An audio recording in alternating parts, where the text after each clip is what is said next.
초대교회 이야기 60과 이제 61을 살펴보는데요. 사도행전 13장 13절에서 52절인데요. 좀 너무 길어서 사도행전 13장 13절에서 16절. 이제 구브로라는 섬에서 지금 선교 여정을 하고 이제 버가라는 곳에 가서 이제 그 다음에 비시디아 안디옥에 가서 선교하는 내용이 나오는데요. 13절에서 16절 같이 읽겠습니다. 시작. 바울과 및 동행하는 사람들이 바보에서 배 타고 밤빌리아에 있는 버가에 이르니 요한은 그들에게서 떠나 예루살렘으로 돌아가고 그들은 버가에서 더 나아가 비시디아 안디옥에 이르러 안식일에 회당에 들어가 앉으니라. 율법과 선지자의 글을 읽은 후에 회당장들과 사람을 보내어 물어 이르되 형제들아 만일 백성을 권할 말이 있거든 말하라 하니 바울이 일어나 손짓하며 말하되 이스라엘 사람들과 및 하나님을 경외하는 사람들아 들으라. 자, 이렇게 하면서 17절부터 이스라엘 역사를 쭉 하면서 그 예언된 메시아가 바로 그리스도다라는 것을 이제 쭉 이제 구약의 이런 역사들, 출애굽의 역사들, 뭐 다윗이라든가 뭐 이런 걸 쭉 이제 설교를 하는 거예요, 바울이. 자, 그리고 이제 그거를 듣고 나서 어떻게 되는지가 이제 42절부터 52절 같이 읽겠습니다. 42절에서 52절.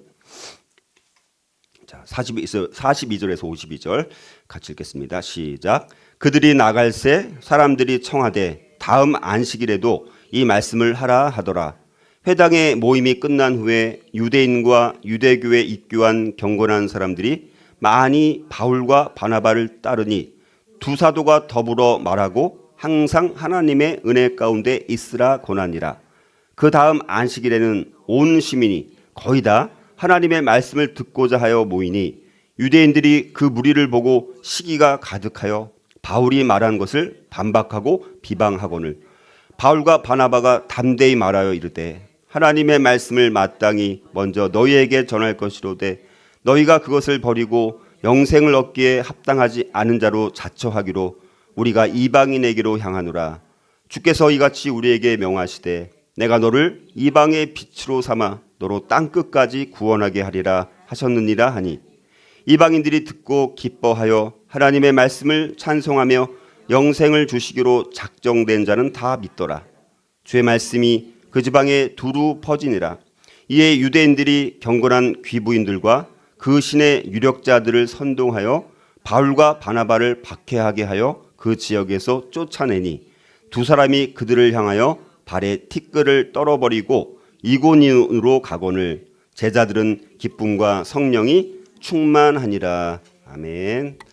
네, 우리 오늘 초대교회 이야기 60과 61 이제 밤빌리아라는 넓은 지역에 이제 버가라는 곳에 이제 도착을 하게 되어지고 이제 거기서 이제 마가 요한이 어떤 일인지는 알 수 없지만 다시 예루살렘으로 귀환하게 됩니다. 그리고 다시 이제 바울과 바나바는 선교 여정을 계속하면서 이제 비시디아 안디옥이라는 곳에 이제 도착해서 거기서 이제 오늘 나오는 사역이 이제 진행되는 것을 살펴보게 됩니다. 그러니까 버가라는 곳과 이제 비시디아 안디옥 이제 두 곳을 우리가 이제 오늘 함께 살펴보게 되어지는데 우리가 그래서 사도행전도 우리가 연대기로 우리가 이제 어떤 곳에서 그러니까 시간적으로 또 공간적으로 어떻게 하나님의 사람들을 통해서 하나님께서 일하셨는지를 우리가 살펴보고 있는 건데요. 자, 그래서 이제 13절에서 52절 우리 오늘 이제 처음과 끝 부분을 읽었는데요. 이제 참된 하나님의 은혜의 증거라는 제목으로 네 가지를 함께 살펴보려고 하는데 오늘 두 가지 살펴보고요. 다음 주에 두 가지 총 이렇게 네 가지를 우리 두 가지씩 나누어서 두 주에 걸쳐서 함께 살펴보고자 합니다. 자, 우리 한국 사람들이 가장 좋아하는 단어가 뭘까요? 가장 좋아하는 단어 하나 꼽으라고 한다면, 우리 권사님 정확히 맞으셨네. 복입니다. 복. 그러니까 복이란 말을 제일 좋아하는 거예요. 복이란 말. 그래서 이거는 아주 좋은 운세, 아주 좋은 운세를 가리키는 말입니다.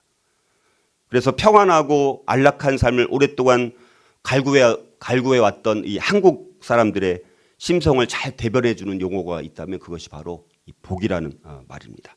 그런데 우리 교회 안에 있는 성도들도 이젠 복이라는 말을 또 사용하기는 좀 그러니까 복 대신 무슨 말을 사용하냐면 은혜라는 말을 사용하는 거예요. 은혜. 이제 우리도 똑같이 이제 물론 우리도 축복 받으세요 이렇게 말씀을 하지만 이 복이라는 말을 똑같이 사용할 수는 없으니까 은혜라는 말로 이제 대용해서 사용을 하고 있습니다.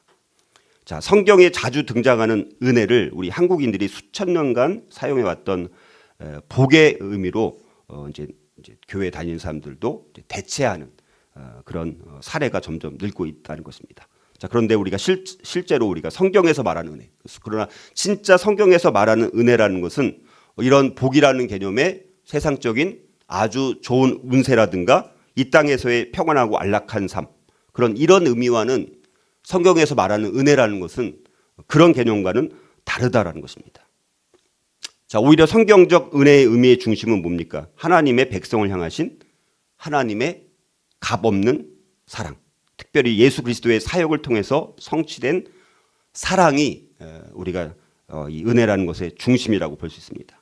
자, 그래서 이 은혜를 받은 사람은 은혜를 받았다라고 말하는 사람은 반드시 뭐가 나타나게 되었냐면 합당한 그 은혜 받은 것에 대한 합당한 확실한 어떤 증거가 나타나게 됩니다. 증거가 있어야 돼요. 은혜를 받았는데 아무런 증거도 없다. 이거는 말이 안 된다라는 것입니다. 자, 근데 오늘 이젠 우리가 읽은 내용을 보면 바울과 바나바의 그 전도를 통해서 하나님의 은혜를 입은 사람들이 나타나게 됩니다.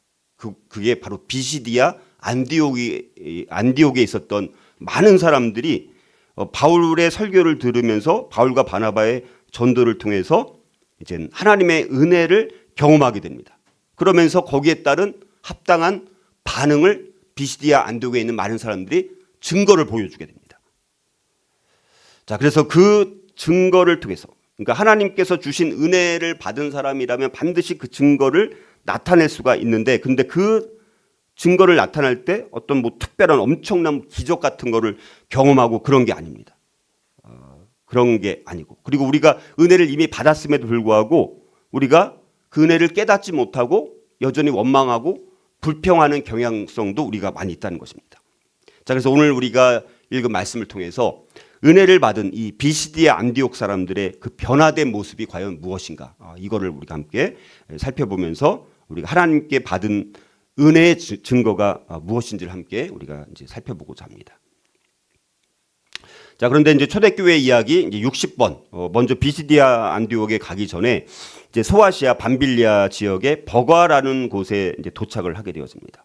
근데 원래 여기서도 사역을 하려고 했는데 여기서 갑자기 요한 마가가 갑자기 다시 예루살렘으로 자기 집으로 돌아가는 일이 이제 아주 특별한 이제 그런 상황이 발생을 하게 되었습니다. 그래서 일단 이 버가에서 어떤 일이 있었냐, 오늘 말씀의 한번 전체적인 배경을 한번 살펴보면 13장 13절을 보면 바보라는 곳은 지금 키프로스 구브로 섬에 처음 이제 안디옥을 이제 출발해서 이제 실루기아라는 곳에서 배 타고 키프로스 섬에 간 거예요. 거기서 살라미에 도착을 했다가 이제 거기서 바보라는 곳에 가서 우리가 지난번 살펴봤던 그런 사역들을 이제 행하게 되어지고 이제 다시 배를 타고 이제 이 밤빌리아 지역에 있는 버가라는 곳에 도착을 합니다. 자, 근데 이제 이 버가에 도착을 하게 되어지는데 근데 이 버가라는 도시를 바로 간 건 아닌 것 같아요. 왜냐하면 버가라는 곳은 항구 도시가 아닙니다. 거기는 정박할 수 있는 곳이 없어요. 그래서 왼쪽에 한 20km 정도 떨어져 있는 아달리아라는 곳에 도착을 해서 거기서 걸어서 버가라는 곳까지 이제 우리 이 바울의 일행이 이제 갔을 것으로 이제 보여지는 것입니다. 근데 아까 말씀드렸다시피 이제 버가에 도착을 했어요. 이제 버가에 도착을 했는데 근데 이제 문제가 뭐냐? 이제 요한 마가가 갑자기 선교 여정을 중도에 포기하는 일이 일어나게 됩니다. 그래서 바울 일행을 떠나게 돼요. 그래서 다시 예루살렘으로 돌아가는 사태가 갑작스럽게 발생을 하게 되었습니다. 자, 그래서 이 요한 마가가 떠났다라고 이제 말씀합니다. 돌아갔다라고 이제 그들에게서 떠났다라는 말 자체가 쉽게 말하면 마치 버리고 간 것처럼 그렇게 표현하는 것입니다. 근데 물론 누가가 근데 이 버가에서 다시 예루살렘으로 돌아간 요한 마가의 상황을 자세히는 기록하지 않지만 뭐 마가 요한이 지난주 말씀드렸던 것처럼 어떤 안수를 받고 떠난 것도 아니고 어떤 하나님의 분명한 어떤 사인이 있어서 떠난 게 아니라 어쨌든 바울과 바나바가 이제 떠난다고 하니 이제 뭐 엄마가 강요해서 갔을 수도 있고 아니면 자기도 한번 호기심이 있어서 같이 한번 따라가고 싶은 마음도 있었을 것이고 뭐 정확히는 알 수 없지만 어찌됐든 분명한 바울과 바나바처럼 안디옥 교회에 어떤 성령의 지시를 받고 공동체에 진짜 안수를 받고 떠난 것은 아니었다라는 거예요. 요한 마가는. 그러다 보니까 뭐 향수병에 걸렸을 수도 있고 그리고 이제부터는 그 선교의 지도력이 누구에게로 넘어가냐면 바나바에서 바울로 넘어갑니다. 그러니까 마가 요한은 이 바나바의 또 조카뻘 되는 사람인 거예요. 그러니까 자기 입장에서는 뭐 이건 그냥 이거 확실한 게 아닙니다. 그냥 이건 우리 한번 추측해 보는 것입니다. 그래서 자기는 바나바가 이제 삼촌처럼 이제 이 선교에 이제 주도를 해야 되는데 바울에게로 지도력이 넘어가는 걸 보면서 나는 같이 하지 말아야 되겠다. 뭐 여러 가지 이유가 있었을 것이죠. 그러면서 아니면 뭐 말라리아에 걸렸을 것이다. 뭐 이렇게 말하는 사람들도 있습니다. 병이 나가지고 아무튼 여러 가지 갈등이라든가 또 처음 선교를 하는 그런 상황이다 보니까 준비가 되지 않은 채 하다 보니까 이제 너무너무 힘들기도 하고 자 여러 가지 원인을 가지고 아마 이렇게 다시 이제 예루살렘으로 이제 돌아갔을 것이다 이렇게 이제 보는 것입니다. 자 그래서 나중에 보면 2차 선교 여행 이제 갈 때 보면 이제는 이 바나바는 마가 요한도 데리고 가자 이렇게 했을 때 이제 바울은 중간에 선교를 포기한 사람을 어떻게 또 데려갈 수 있느냐 그래서 둘이 갈라서게 되어지죠. 그래서 이제 바나바는 이제 마가 요한을 데리고 다시 구브로로 선교를 가게 되어지고 바울은 신라를 택해 가지고 2차 선교 여행을 떠나는 장면이 이제 나중에 나오게 되었습니다. 그래서 바울 입장에서는 마가 요한이 갑자기 중도에 포기하고 예루살렘 집으로 돌아간 것이 아마 바울에게는 큰 실망이 아마 됐을 것으로 이제 보여집니다. 그래서 결국 나중에 바울과 바나바가 갈등이 생기는 이제 원인이 되는 이제 사람이 이제 마가 요한 마가라고 볼 수 있습니다. 자, 그래서 근데 나중에 보게 되면 근데 마가가 이걸로 그러면 실패한 인생을 살았느냐? 그건 또 아니고요. 지금은 아직 경험도 없고 믿음도 좀 부족하고 또 선교도 경험이 없다 보니까 이렇게 중도에 포기했지만 나중에 보게 되면 바울이 후기 서신서들을 보면 바울이 시간이 한참 지나서 마가를 굉장히 존중하는 것을 보게 돼요. 그래서 골로새서 4장 10절에 보면 나와 함께 갇힌 아리스다고와 바나바의 생질 거기 이제 바나바의 생질 조카라고 나오는 거예요. 바나바의 생질 마가와 근데 이 마가에 대하여 너희가 명을 받았음에 그가 이르거든 영접하라. 마가를 너희들이 영접하라 이런 말을 또 합니다. 그러니까 나중에는 바울 입장에서는 마가가 굉장히 아주 도움이 되는 사람이었던 거예요. 그래서 디모데후서 4장 11절도 누가만 나와 함께 있는지라 너가 올 때에 마가를 데리고 오라. 그가 나의 일에 유익하니라 이렇게 말하고 있다는 것이죠. 그러니까 나중에는 마가도 이제 신앙이 성숙해서 바울 입장에서도 용서해 줄 뿐만 아니라 자기에게 도움이 되니까 마가도 데리고 와 이렇게 이제 부탁하는 그런 내용이 나오게 됩니다. 그래서 나중에는 정상적으로 돌아오게 되어지고 그래서 나중에는 우리 내복음서 그렇죠. 내복음서에서 제일 먼저 쓰여질 것으로 보는 이제 복음서가 뭐냐 마가복음입니다. 왜냐면 마가복음이 제일 짧아요. 굉장히 제일 짧습니다. 다른 복음서에 비해서. 그래서 마가복음이 복음서 중에서는 제일 먼저 기록되었다 이렇게 보는 거예요. 그러니까 내복음서 중에 한 복음서를 쓴 이제 마가복음, 그죠? 마가복음의 저자가 바로 이 마가거든요. 그러니까 그만큼 이제 나중에는 크게 성장하게 되어지고 아주 좋은 영향력을 끼친 것을 보게 되었습니다. 자, 그래서 다시 우리가 이 말씀을 다시 돌아오게 되면 자, 버가에서 어찌됐든 지금 상황은 아직은 그런 정도 안 됐기 때문에 다시 그냥 중도에 포기한 거예요. 그래서 마가 요한이 집으로 돌아감에 따라서 그래서 바울은 그걸 마치 직무유기다. 이렇게 이제 굉장히 이제 화가 많이 난 거예요. 바울 입장에서 마가가 중간에 이 선교 여정을 이제 포기한 것에 대해서 바울은 굉장히 많이 화가 나서 마치 직무유기한 것처럼 그렇게 이제 생각했던 것을 보게 되어지고, 그래서 바울 일행의 선교 여정에 상당한 차질이 생기게 되어지는 것이죠. 그럼 우리도 갑자기 동행자가 갑자기 이제 돌아간다고 하면 우리도 그럼 여기까지만 하고 우리도 돌아가자 그렇게 할 수도 있잖아요, 그렇죠?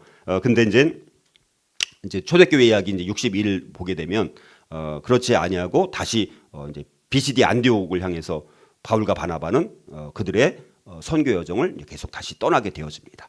자, 이제 그래서 초대교회 이야기 61로 이제 넘어가서, 자, 그래서 참된 하나님의 은혜의 증거 우리가 계속 이제 살펴보면, 자, 여기, 자, 어찌됐든 바울과 바나바는 이런 차질이 생겼지만 그러나 흔들리지 않고 선교 여정을 계속해서 하게 되면서 이제 비시디아 안디옥이라는 곳에 도착을 하게 되어집니다. 그러니까 바울과 바나바는 이런 여러 가지 차질이 생겼음에도 불구하고 맡겨진 그 선교의 사명에 정말 충성하는 그런 모습들을 보여주고, 여전히 성령의 부르심에 따라 이제 그리고 안디옥 교회 이제 파송을 받아서 이제 선교 여정을 가는 거니까 이제 끝까지 순종하고 헌신하는 모습을 볼 수 있습니다.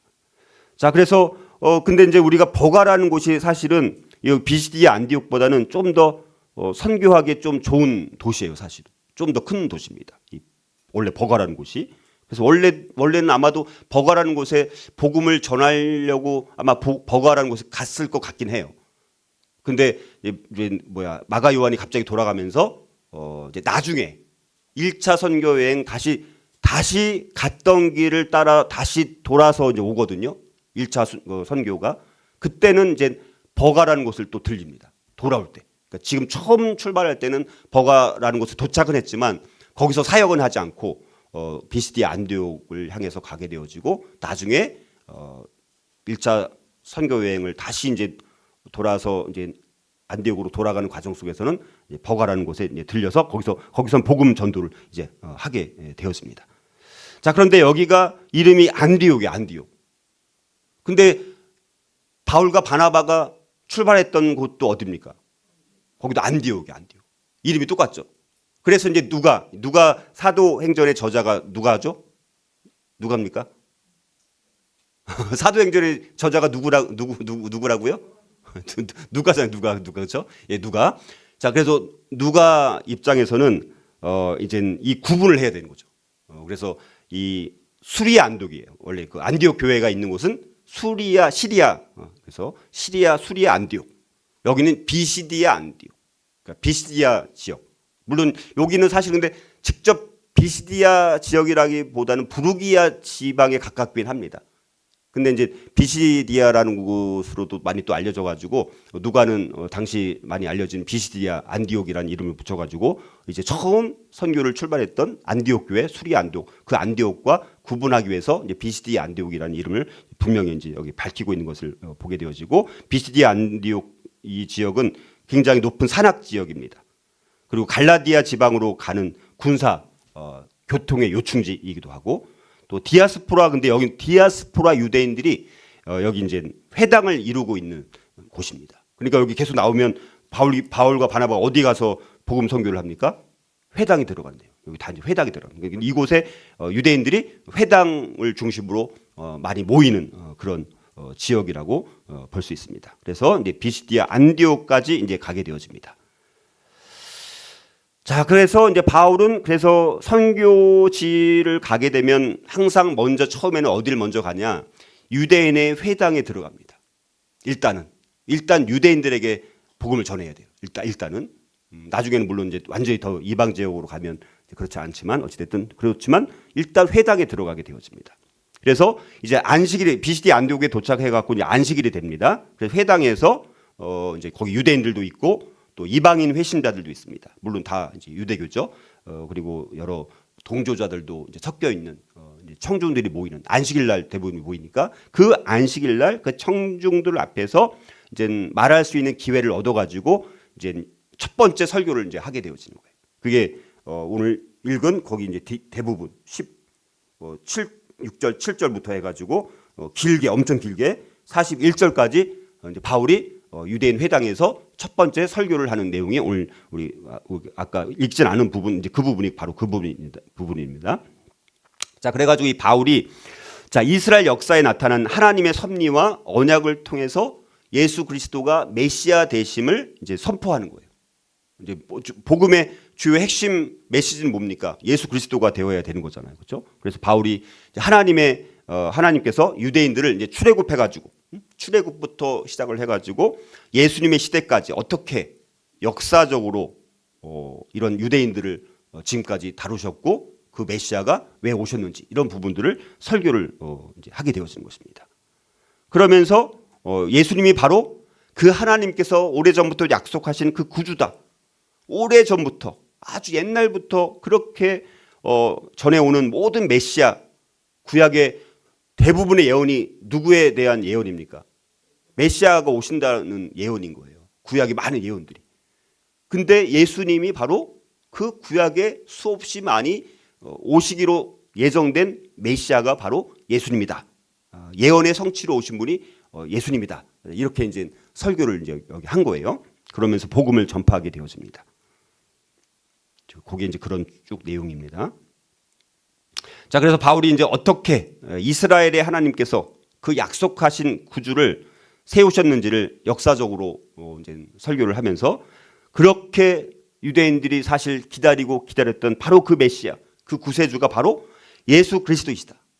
그리고 그분이 십자가에서 우리의 죄를 대신해서 죽으셨고 또 부활을 통해서 그분이 정말 메시아다라는 것을 이제 우리에게 알려준 것이다, 입증한 것이다 라고 얘기를 하면서 예수 그리스도를 믿음으로써 우리가 죄사함을 얻고 의롭다 하심을 얻게 된다라고 이제 복음의 핵심 메시지를 여기서 이제 전파를 하는 거예요.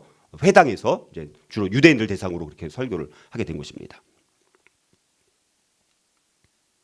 자, 그렇다면 우리가 이제 오늘 두 가지를 살펴볼 텐데요. 참된 이런 하나님의 은혜의 증거 가운데 사는 삶 어떻게 살아가야 될까라는 것입니다. 기본적으로는 두 가지 반응이 있는 거예요. 이거를 막 환영하는 사람들이 있었던 반면에, 근데 주로 이방인에 해당되는 사람들이 많이 이거를 호응을 하고 유대인들은 막 사람들이 바울과 바나바를 막 따르고 막 이렇게 하니까 시기가 나면서 막 반대하고 이제 핍박해서 나중에 비시디아 안디옥 어떻게 떠나게 만드는 거예요. 막 사람들 선동해가지고. 자, 그래서 어찌됐든 첫 번째는 뭡니까? 진리를 향해서 귀를 열고 하나님의 말씀 듣기를 사모해야 된다는 것이죠. 우리가 하나님의 은혜의 증거를 받은 증거가 뭐냐? 진리를 향해서 귀를 기울여야 되는데 진리가 선포되는데도 전혀 관심이 없습니다. 그냥 서기의 경읽기처럼 막 말씀을 막 선포하는데도 전혀 관심이 없고 딴짓하고 우리 여기 우리 그런 사람이 있으면 안 되겠는데 아무튼 그래서 진리를 향해서 귀를 기울이면서 하나님 말씀을 듣기를 사모해야 되는 거예요. 근데 오히려 유대인이 아닌 대부분의 또 사람들이 그 비시디아 안디옥에 있는 시민들이 그 말씀을 청중하게 되어진 거예요. 자, 그래서 이제 이 바울과 바나바의 전도를 통해서 이 하나님의 은혜를 입은 이 비시디아 안디옥 사람들은 유대인들의 반박과 비방과 박해의 반응과는 180도 달리 바로 하나님의 은혜를 입은 자로서 합당한 몇 가지 증거를 분명히 보여주고 있다는 거예요. 그게 이제 우리가 네 가지 살펴보는 오늘 두 가지 살펴보는 거예요. 자, 그래서 바울이 이제 거기서 갑작스럽게 설교를 하게 된 거예요. 그리고 이제 복음의 메시지를 전파하는데 그런데 그 반응이 너무 기대 이상으로 너무나 호의적인 거예요. 그래서 바울의 설교의 결과로 인해서 많은 사람들이 이 사도들이 전한 복음에 너무 큰 관심을 보이기 시작하는 거예요. 자, 바울의 설교는 이 비시디아 안디옥의 많은 사람들에게 감동을 준 거예요. 성령의 역사가 있었던 것이죠. 그래서 많은 사람들이 복음을 받아들이는 엄청난 역사가 일어나게 되었습니다. 성령의 역사로. 그래서 참된 하나님의 은혜의 증거 가운데 하나는 뭐냐? 진리를 향해서 귀를 열고 하나님의 말씀을 듣기를 즐거워하고 사모하게 된다는 거예요. 여기 처음 방문한 곳인데도 불구하고 바울의 설교를 듣고 사람들이 야, 정말 마음의 문을 열고 귀를 기울여서 들어보니까 진짜 이게 정말 자기들이 알고 있었던 구약의 말씀만이 아니라 그 이상의 복음의 메시지, 진리의 말씀에 귀를 기울이게 된 것입니다.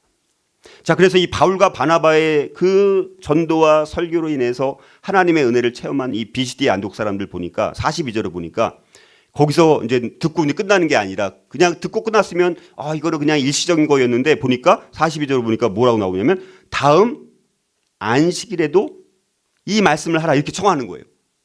이제 말씀을 들어보니까 또 더 듣고 싶은 거예요. 우리가 맛있는 뷔페를 먹으면 너무너무 아주 고급진 뷔페를 먹으면 아주 맛있는 진짜 음식 맛집은 또 가고 싶은 것처럼 말씀을 처음 접해보고 바울의 말씀이 너무나 정말 메시아 예수 그리스도가 어떤 분인지 듣고 복음을 듣고 나니까 또 듣고 싶은 거예요. 그래서 다음 안식일에도 이 말씀을 너희들이 또 와서 또 전해주세요 이렇게 부탁을 하게 되는 거예요. 자, 이렇게 다음 안식일에도 또 설교를 요청하면서 더 듣게 해달라고 막 비는 거예요. 제발 한 번 더 다음 안식일에 또 와주세요. 그 말씀을 우리가 또 듣겠습니다. 이렇게 부탁을 하는 것입니다. 자, 그리고 거기에다가 더 나아가서 43절에 보니까 유대인들 또 유대교에 입교한 이 경건한 사람들이 또 그 다음 주까지 기다릴 수가 없는 거예요.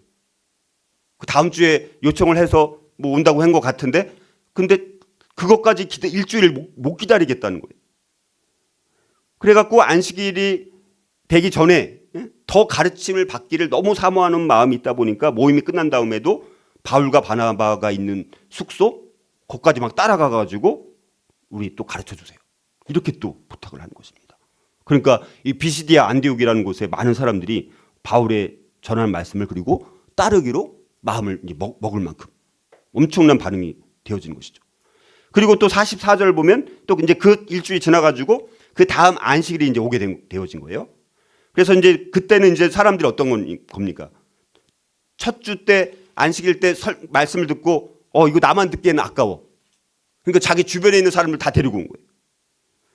그래갖고 비시디아 안디옥 성에 거주하는 대부분의 사람들이 이 바울과 바나바의 설교를 듣기 위해서 그 하나님의 말씀을 듣기 위해서 막 몰려 들어온 것이죠. 자, 이렇게 엄청난 하나님의 사랑과 충만한 은혜가 비시디아 안디옥 성에 임하게 되어지게 됩니다. 하나님께서 물론 성령의 역사로 또 그 말씀을 사모하는 사람들이 너무나 많았던 것이죠.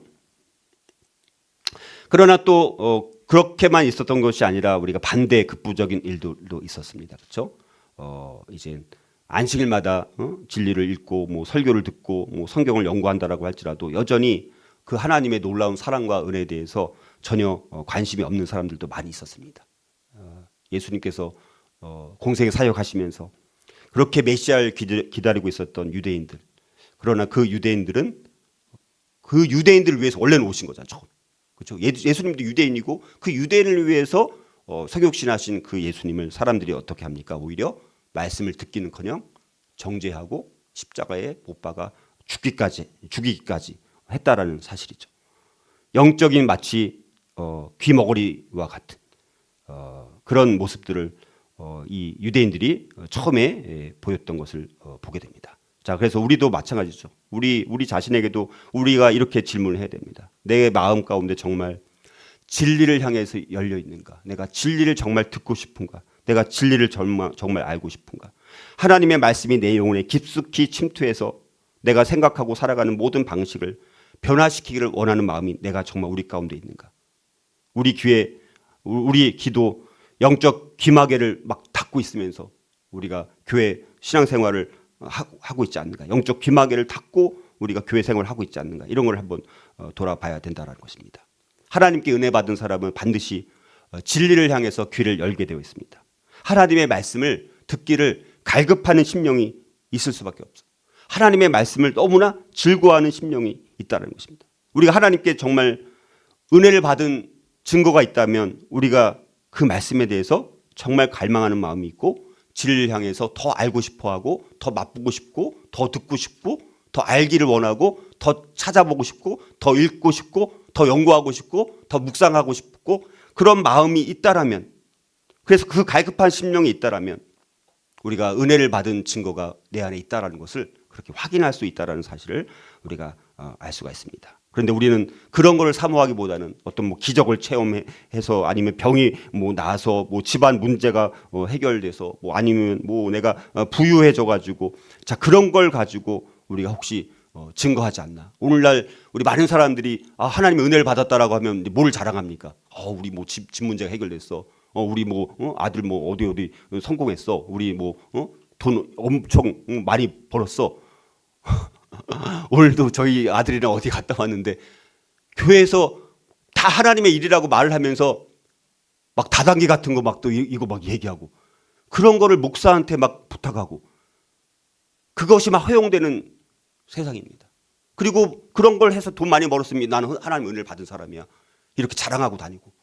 이게 정말 말도 안 되는 성경과 전혀 반대의 모습을 우리가 보게 되는 것을 보게 됩니다. 정말 우리가 하나님의 은혜의 증거가 있는 사람이라면 진리를 향해서 귀를 열고 있고 말씀을 사모하고 갈급하고 그런 심령이 있어야 된다는 것입니다.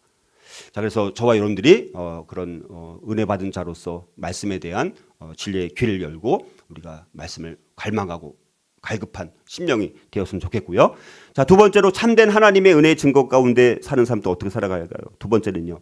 평온을 깨뜨리는 진리에 직면하고 내가 평안한 삶 가운데 그 복음이 들어와서 내 삶이 그냥 더 다른 쪽으로 방향이 틀어질지라도 내 삶의 일상적인 삶이 바뀔지라도 거기에 직면하고 그 권면에 즐겨 순종해야 된다는 것입니다.